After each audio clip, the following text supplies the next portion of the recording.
Mercedes-Benz W202 almağa dəyər. İstər cavan, istərsə yaşlı nəsil ortaq seçimlərdən biri məhz W202-dir. Bəs bu avtomobili 2025-də almaq olar.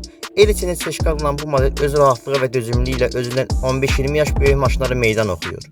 Avtomobil öz dözümlüyü, rahatlığı, sərfəti və gücü ilə Mercedes şəhərlərindəndir.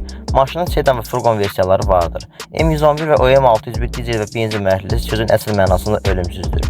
1997-2000-ci illər arasında istehsal edilmişdir və bir dəfə restayring edilmişdir. C36 və C43 AMG versiyaları isə istənilən maşına rəqabətə hazırdır.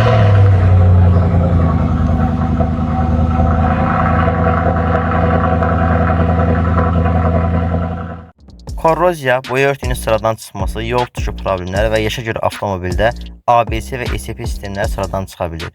5P-ləri sürətlər qutusuna vurma problemləri ola bilər. Amma avtomobilin istənilən versiyasını almağa dəyər və bizim bu avtomobil rəyimiz 10 üzərindən 9-dur. Bunun kimi videolar üçün kanalı takip edib videonu bəyənməyi unutmayın.